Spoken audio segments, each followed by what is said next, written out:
ಇವತ್ತು ಮಂಡ್ಯ ಜಿಲ್ಲೆಯ ಜಿಲ್ಲಾಧ್ಯಕ್ಷರ ಚುನಾವಣೆಯ ಪ್ರಕ್ರಿಯೆಯ ಕೊನೆ ಹಂತದ ಕೆಲಸವನ್ನು ಮಾಡಲಿಕ್ಕೆ ಇವತ್ತು ನಾವು ಸೇರಿದ್ದೀವಿ. ಕಳೆದ ಸೆಪ್ಟೆಂಬರ್ನಿಂದ ನಮ್ಮ ಜಿಲ್ಲೆಯಲ್ಲಿ ಸದಸ್ಯತಾ ಅಭಿಯಾನ ನಡೀತು. ಆನಂತರ ಮಂಡಲದಲ್ಲಿ ಬೂತ್ ಸಮಿತಿಗಳನ್ನು ಮಾಡಿ ಮಂಡಲಾಧ್ಯಕ್ಷಗಳ ನೇಮಕಾತಿಯನ್ನು ಕೂಡ ಚುನಾವಣೆಗಳ ಮೂಲಕ ಮಾಡಿದ್ವಿ. ಜಿಲ್ಲಾಧ್ಯಕ್ಷರ ಚುನಾವಣೆಯ ಪ್ರಕ್ರಿಯೆ ಕೂಡ ನಮ್ಮಲ್ಲಿ ಮುಗಿದಿತ್ತು. ಅಂತಿಮವಾಗಿ ಘೋಷಣೆ ಆಗಬೇಕಾಗಿತ್ತು. ಇಲ್ಲೇನು ಎಲ್ಲರ ಅಭಿಪ್ರಾಯ ಸಂಗ್ರಹ ಆಗಿತ್ತು ಅದನ್ನು ರಾಜ್ಯ ಸಮಿತಿ ಕಳಿಸಿದ್ವಿ. ರಾಜ್ಯದ ಕೋರ್ ಕಮಿಟಿಯ ಅಭಿಪ್ರಾಯ ದೆಹಲಿಗೆ ಹೋಗಿ ದೆಹಲಿಯಿಂದ ನಮ್ಮ ಚುನಾವಣೆಯ ಎಲ್ಲ ಪ್ರಕ್ರಿಯೆಗಳಿಗೆ ಅಲ್ಲಿಂದ ಅಪ್ರೂವಲ್ ಆಗಿ ಬರಬೇಕಿತ್ತು. ಅದರಂತೆ ದೆಹಲಿಯಿಂದ ಬಂದಂಥ ಅಪ್ರೂವಲ್ ಆದಮೇಲೆ ಇವತ್ತು ಮಂಡ್ಯ ಜಿಲ್ಲೆಯ ಮುಂದಿನ 3 ವರ್ಷಗಳ ಅವಧಿಗೆ ನೂತನ ಜಿಲ್ಲಾಧ್ಯಕ್ಷರಾಗಿ ಸರ್ವಾನುಮತದಿಂದ ಜಿಲ್ಲೆಯಲ್ಲಿ ಡಾಕ್ಟರ್ ಇಂದ್ರೇಶ್ NS ಅವರನ್ನು 3 ವರ್ಷಗಳ ಕಾಲ ಅಧ್ಯಕ್ಷರಾಗಿ ಇವತ್ತು ಈ ಚುನಾವಣಾ ಪ್ರಕ್ರಿಯೆಯಲ್ಲಿ ನಾನು ಚುನಾವಣಾಧಿಕಾರಿಯಾಗಿ ಘೋಷಣೆಯನ್ನು ಮಾಡಿದ್ದೀನಿ. ಕಳೆದ ಸುಮಾರು 11-11.5 ತಿಂಗಳಿಂದ ಅವರು ಅಡಾಕ್ ಅಧ್ಯಕ್ಷರಾಗಿ ಜಿಲ್ಲೆಯಲ್ಲಿ ಪಕ್ಷವನ್ನು ಸದೃಢವಾಗಿ ಕಟ್ಟುವಂಥ ಕೆಲಸವನ್ನು ಎಲ್ಲರ ಜೊತೆಯಲ್ಲಿ ವಿಶ್ವಾಸದಿಂದ ಮಾಡಿದರು. ಇನ್ನು ಮುಂದಿನ 3 ವರ್ಷಗಳ ಅವಧಿಯಲ್ಲಿ ಚುನಾಯಿತ ಅಧ್ಯಕ್ಷರಾಗಿ ಎಲ್ಲರನ್ನೂ ಒಟ್ಟಾಗಿ ತೆಗೆದುಕೊಂಡು ಈ ಜಿಲ್ಲೆಯಲ್ಲಿ ಭಾರತೀಯ ಜನತಾ ಪಾರ್ಟಿಯನ್ನು ಅತ್ಯಂತ ಬಲಿಷ್ಠವಾಗಿ ಕಟ್ಟುವಂಥ ಕೆಲಸವನ್ನು ಇಂದ್ರೇಶ್ ಅವರು ಮಾಡ್ತಾರೆ ಅನ್ನುವಂಥ ವಿಶ್ವಾಸ ಪಕ್ಷದ ಎಲ್ಲ ಪ್ರಮುಖರಲ್ಲಿದೆ. ಆ ದೃಷ್ಟಿಯಿಂದ ಜಿಲ್ಲೆಯ ಎಲ್ಲ ಪ್ರಮುಖರು, ರಾಜ್ಯದ ಹಿರಿಯರು ಕೂಡ ಅವ್ರ ಮೇಲೆ ವಿಶ್ವಾಸ ಇಟ್ಟು ಅವ್ರನ್ನ ಮುಂದಿನ 3 ವರ್ಷದ ಅವಧಿಗೆ ಸರ್ವಾನುಮತದಿಂದ ಅಧ್ಯಕ್ಷರಾಗಿ ಆಯ್ಕೆ ಮಾಡಿದ್ದಾರೆ. ಈ ಸಂದರ್ಭದಲ್ಲಿ ನಾನು ಅವರಿಗೆ ಅಭಿನಂದನೆಯನ್ನು ಕೂಡ ಸಲ್ಲಿಸ್ತೀನಿ. ಸರ್, ಇನ್ಯಾರು ಆಸ್ಪಿರೆಂಟ್ಸ್ ಇದ್ದರೆ ಇನ್ಯಾರು ಆಕಾಂಕ್ಷಿಗಳು? ಪಕ್ಷದ ಚುನಾವಣೆಯ ಪ್ರಕ್ರಿಯೆ ಅಂತಂದ ಮೇಲೆ ಸಹಜವಾಗಿ ಆಕಾಂಕ್ಷಿಗಳು ಎಲ್ಲ ಇದ್ದೇ ಇರ್ತಾರೆ. ಆದರೆ ಈ ಸರಿ ಏನು ಅಂತ ಹೇಳಿದ್ರೆ ಚುನಾವಣೆ ಪ್ರಕ್ರಿಯೆ ನಡೆದಿದ್ದರಿಂದ ಕೆಲವರು ಹೇಳಿದ್ರು ಇಂದ್ರೇಶ್ ಅವ್ರನ್ನ ಮುಂದುವರಿಸಬೇಕು ಅನ್ನೋದು ಎಲ್ಲರ ಸರ್ವಾನುಮತದ ಅಭಿಪ್ರಾಯ ಆಗಿತ್ತು. ಒಂದು ವೇಳೆ ಬದಲಾವಣೆ ಮಾಡುವಂಥ ಅವಕಾಶ ಇದ್ದರೆ ನನಗೆ ಅವಕಾಶ ಕೊಡಿ ಅಂತ ಇನ್ನೊಂದು 2-3 ಜನ ನಮ್ಮಲ್ಲಿ ಅಪೇಕ್ಷೆಯನ್ನು ವ್ಯಕ್ತಪಡಿಸಿದರು. ಅದು ಎಲ್ಲರ ಒಮ್ಮತದ ಅಭಿಪ್ರಾಯ ಅಂದರೆ ಇಂದ್ರೇಶ್ ಅವರು ಮುಂದುವರಿಬೇಕು, ಬದಲಾವಣೆ ಆಗುವಂಥ ಸಂದರ್ಭ ಇದ್ದರೆ ನನಗೆ ಅವಕಾಶ ಕೊಡಿ ಅನ್ನೋದು ನಮ್ಮಲ್ಲಿ ಒಂದು 3-4 ಜನದ ಅಪೇಕ್ಷೆ ಇತ್ತು. ಅದರಂತೆ ಬದಲಾವಣೆ ಇಲ್ಲ, ಇಂದ್ರೇಶನ್ನು ಮುಂದುವರಿಸಬೇಕು ಅನ್ನೋಂಥ ನಿರ್ಣಯ ಆದ್ದರಿಂದ ಸರ್ವಾನುಮತದಿಂದ ಎಲ್ಲರೂ ಕೂಡ ಸರ್ವಾನುಮತದಿಂದ ಒಪ್ಪಿಗೆಯನ್ನು ಕೊಟ್ಟಿದ್ದಾರೆ. ಸರ್ವಾನುಮತದಿಂದ ಇಂದ್ರೇಶ್ ಅವರು ಅಧ್ಯಕ್ಷರಾಗಿ ಸರ್, ಹೊಸ ಅಧ್ಯಕ್ಷರಾಗಿ ಮತ್ತೆ ಈಗ ಚುನಾಯಿತ ಅಧ್ಯಕ್ಷರಾಗಿ ಆಯ್ಕೆ ಆಗಿದ್ದೀರಿ. ನಿಮ್ಮ ಮುಂದಿನ ಸವಾಲುಗಳೇನು, ಯಾವ ರೀತಿ ಇದನ್ನೆಲ್ಲ ಎದುರಿಸ್ತೀರಿ?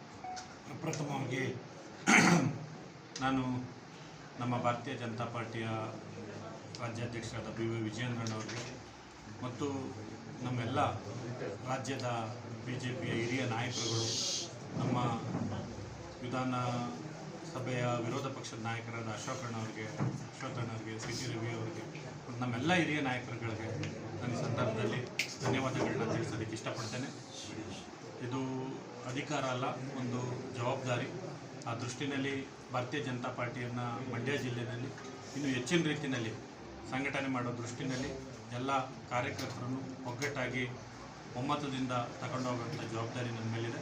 ಆ ದೃಷ್ಟಿನಲ್ಲಿ ಮುಂದಿನ ದಿವಸಗಳಲ್ಲಿ ಭಾರತೀಯ ಜನತಾ ಪಾರ್ಟಿಯನ್ನು ಮಂಡ್ಯ ಜಿಲ್ಲೆಯಲ್ಲಿ ಇನ್ನೂ ಹೆಚ್ಚಿನ ರೀತಿಯಲ್ಲಿ ಸಂಘಟನೆ ಮಾಡಿ 2028ಕ್ಕೆ ನಮ್ಮ ಭಾರತೀಯ ಜನತಾ ಪಾರ್ಟಿ ಅಧಿಕಾರಕ್ಕೆ ಬರಬೇಕು ಅನ್ನೋ ದೃಷ್ಟಿಯಿಂದ ಮುಂದಿನ ದಿವಸಗಳಲ್ಲಿ ಕೆಲಸ ಮಾಡ್ಕೊಂಡು ಹೋಗ್ತೇವೆ. ಸರ್, ನಗರಸಭೆ ನೋಡಿ ಮಾತಾಡಿ.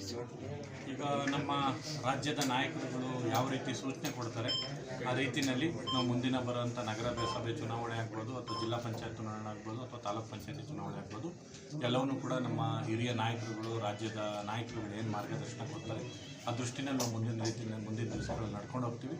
ಈಗ ಏನು ಪ್ರೆಸೆಂಟ್ ನಗರಸಭೆ ಇದೆಯೋ ಅದರಲ್ಲಿ ನಮ್ಮ ಭಾರತೀಯ ಜನತಾ ಪಾರ್ಟಿಯ ನಗರಸಭೆ ಉಪಾಧ್ಯಕ್ಷರಿದ್ದಾರೆ. ಮೈತ್ರಿಯಿಂದನೇ ಕೂಡ ನಾವು ಈ ಬಾರಿ ಮಂಡ್ಯ ನಗರಸಭೆಯಲ್ಲಿ ಅಧಿಕಾರ ಹಿಡಿದಿದ್ವಿ. ಮುಂದಿನ ದಿವಸಗಳಲ್ಲಿ ಒಳ್ಳೆ ರೀತಿಯಲ್ಲಿ ಭಾರತೀಯ ಜನತಾ ಪಾರ್ಟಿ ಮತ್ತು ಅಧ್ಯಕ್ಷರಾಗಿ 3 ವರ್ಷ ಕಂಪ್ಲೀಟ್ ಮಾಡಿದ್ರಿ, 3 ವರ್ಷ ಮುಂದುವರೆದಿದ್ದೀರಿ. ನಿಮ್ಮಿಂದ ನಿರೀಕ್ಷೆ ಏನಿದೆ ಸರ್? ಪಕ್ಷದ ಸಾಮಾನ್ಯ ಕಾರ್ಯಕರ್ತರು ಏನು ನಿರೀಕ್ಷೆ ಮಾಡ್ಬೋದು ಸರ್?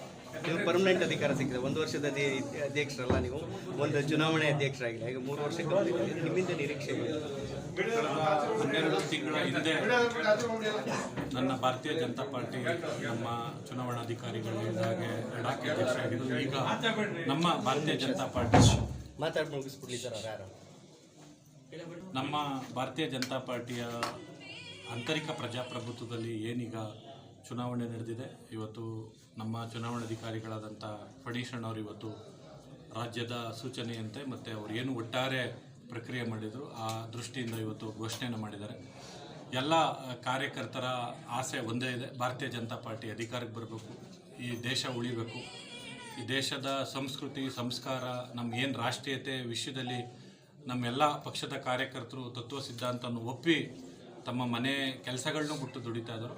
ಅವ್ರಿಗೆ ಒಳ್ಳೆ ರೀತಿಯಲ್ಲಿ ಗೌರವ ಸಿಗೋ ರೀತಿಯಲ್ಲಿ ಮುಂದಿನ ದಿವಸಗಳಲ್ಲಿ ಭಾರತೀಯ ಜನತಾ ಪಾರ್ಟಿ ಮಂಡ್ಯ ಜಿಲ್ಲೆಯಲ್ಲಿ ಮುನ್ನುಗ್ಗಬೇಕು ಅಂತ ಕಾರ್ಯಕರ್ತರ ಆಸೆ ಇದೆ. ಆ ದೃಷ್ಟಿನಲ್ಲಿ ನಾವುಗಳು ಎಲ್ಲರೂ ಕೆಲಸ ಮಾಡ್ಕೊಂಡು ಹೋಗ್ತೀವಿ ಅಂತ ಹೇಳೋದಕ್ಕೆ ಇಷ್ಟಪಡ್ತೇನೆ.